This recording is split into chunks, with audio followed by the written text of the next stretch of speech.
नमस्ते। अक्सर कहानियों में हम देखते हैं कि नफरत से शुरू हुआ रिश्ता मोहब्बत तक पहुंच जाता है। पर यह होता कैसे है? आज हम इसी सफर को, इसके हर एक मोड़ को समझने की कोशिश करेंगे। देखेंगे कि आखिर कैसे जुल्म और नफरत की जगह प्यार और माफी ले लेते हैं।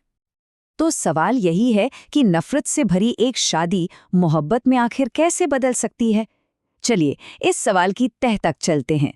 हम कहानी के उन अहम पड़ावों को देखेंगे जो इस नामुमकिन से लगने वाले सफर को मुमकिन बनाते हैं। अच्छा, तो हर कहानी की एक शुरुआत होती है ना? और इस कहानी की शुरुआत होती है नफरत से।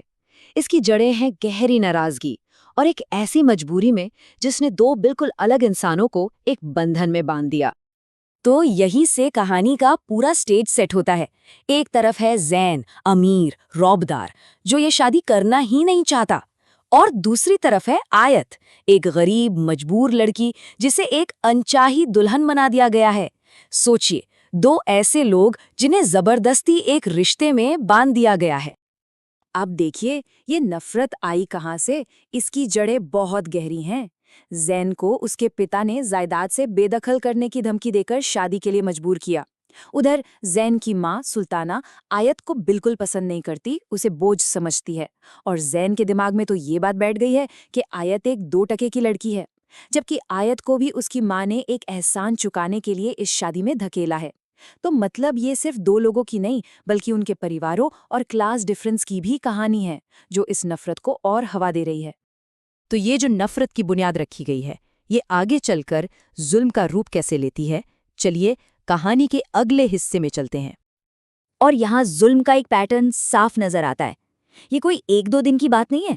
पहले दिन से ही डराना धमकाना शुरू हो जाता है। फिर सबके सामने खाने की मेज पर बेइज्जत करना, यहाँ तक कि बार बार खाना बनवाकर उसके दुपट्टे पर आग लगा देना।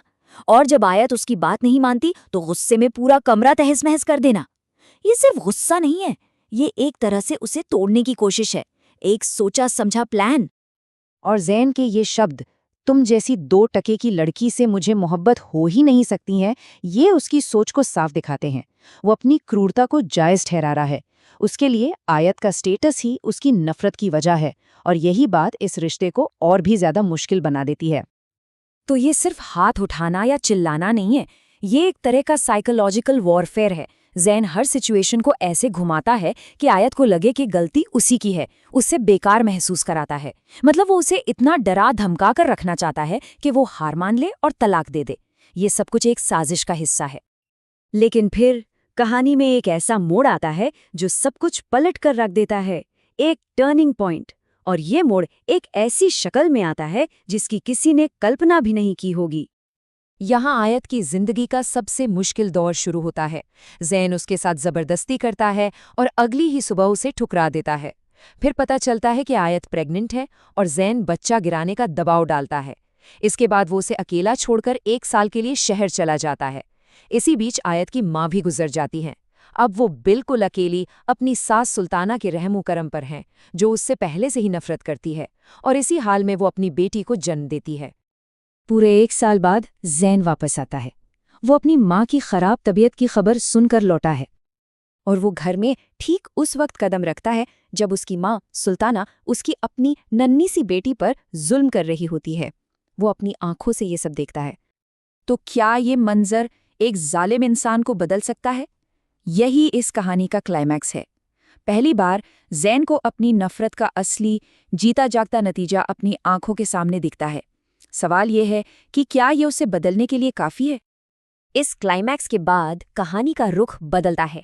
अब शुरू होता है एहसास का, अपनी गलतियों को सुधारने का सफर। और ये बदलाव कोई जादू की छड़ी से नहीं होता, ये एक प्रोसेस है।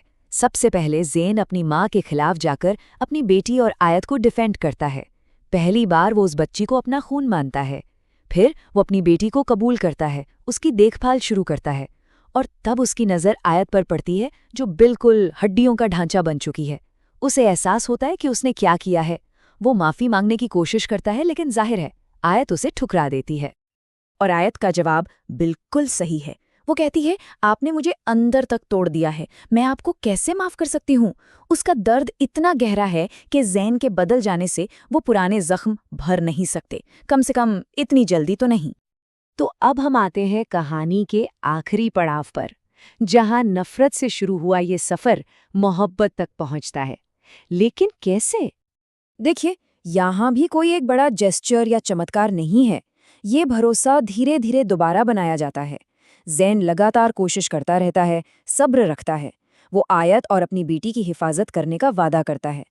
फिर एक पल आता है जब आयत का दर्द फूट पड़ता है और वो ज़ैन की बाहों में रो पड़ती है। और कहानी में एक और मोड़ तब आता है जब सुल्ताना को अपनी गलती का एहसास होता है और आयत उसके साथ भी नरमी बरतती है। और आखिर में आयत ज़ैन को माफ़ कर देती है। लेकिन ये माफ़ी सिर्फ ज़ैन के लिए नहीं है, ये उसकी अपनी बेटी के लिए है, और शायद उससे भी ज़्यादा ये खुद को उस पुराने दर्द से आज़ाद करने के लिए है। तो एक नज़र डालते हैं इस पूरे सफ़र पर। शुरुआत कहाँ से हुई थी? एक ऐसे रिश्ते से जो ताकत, जुल्म और नफ़रत पर टिका था। और अंत कहाँ हुआ?